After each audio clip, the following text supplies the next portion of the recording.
আসসালামু আলাইকুম। সবাই কেমন আছেন? আশা করি আল্লাহর রহমতে ভালো আছেন এবং সুস্থ আছেন। তো আরও একটি নতুন ভিন্ন ধরনের মাছের রেসিপি নিয়ে হাজির হয়ে গেলাম। তো আমি এখানে পাঙ্গাস মাছ ভাজি করে নিয়েছি। তো এটা আর দেখালাম না। আর আপনারা এই মাছের পরিবর্তে অন্য যে কোনো ধরনের মাছ নিতে পারেন। তো এই যে আমি এই একই প্যানে পেঁয়াজ কুচি দিয়ে দিলাম। আর আমি মাছটা মিডিয়াম করে ভেজেছি।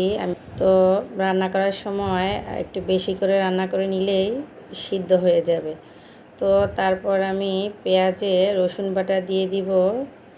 তো 1 চা চামচ রসুন বাটা দিয়েছি। আর রসুন বাটা দিলেই আমার কাছে তরকারির স্বাদ অনেক গুণ বেড়ে যায় এরকম মনে হয়। তো এই যে তারপর আমি এখানে টমেটো কুচি করে রেখেছিলাম, তো সেগুলো দিয়ে দিব। আর রেগুলার রান্না করা হয় যেভাবে, আমি সেভাবেই রান্না করব। তবে এর টেস্ট মাশাআল্লাহ অনেক ভালো হবে। তো এই যে টমেটো কুচি দিয়ে একটু নেড়ে চেড়ে, তো আমি এতে শুকনো উপকরণগুলো অর্থাৎ মশলাগুলো দিয়ে দিব। তো আমি হলুদের গুঁড়ো, যেহেতু মাছ এখানে ভেজে রেখেছিলাম এতে একটু হলুদ আছে এই তেলের মধ্যে, তো আমি এখানে পরিমাণ মতো হলুদের গুঁড়ো দিয়েছি। তারপর দিয়ে দিব মরিচের গুঁড়ো, তারপর ধনিয়ার গুঁড়ো ও জিরের গুঁড়ো।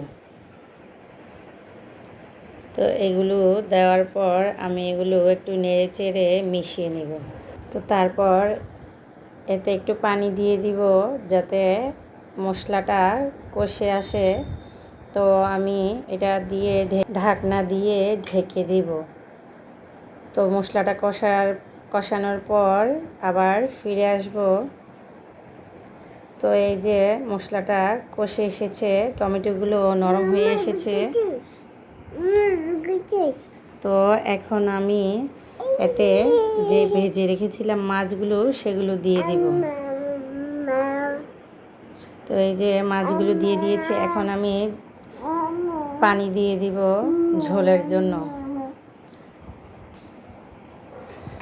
তো আমি এখানে একটু পানি বাড়িয়ে দিব, যেহেতু মাছগুলো আমার মিডিয়াম ভাজা, তো এগুলো একটু সিদ্ধ হবে।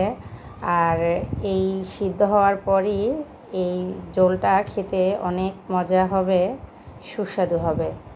তো সত্যি বলছি আসলে খুবই মজা হয়েছে। আর আমার বাচ্চারাও খেয়েছে আলহামদুলিল্লাহ। তো শেষ পর্যায়ে এসে আমি কাঁচামরিচ দিয়ে দিব ফ্লেভারের জন্য, আর কয়েকটা ফালি করে দিব যাতে বেশি জালটা না হয়। আর প্রথমে দিলে তো এটা গলে পুরোপুরি ঝাল হয়ে যেত। তো এই যে হয়ে এসেছে। তো এখন আমি ধনিয়া পাতা কুচি দিয়ে এটা একটু ঢেকে তো আবার চুলাটা বন্ধ করে দিব। তো দেখেন মাশাআল্লাহ কত সুন্দর হয়েছে। আর আপনাদের কাছে যদি আমার এই রেসিপি ভালো লেগে থাকে তাহলে ভিডিওতে একটি লাইক দিয়ে প্লিজ চ্যানেলটি সাবস্ক্রাইব করে পাশের বেল বাটনটি অন করে দিবেন। আজকের মতো এই পর্যন্তই। আল্লাহ ভালো রাখুক। আসসালামু আলাইকুম।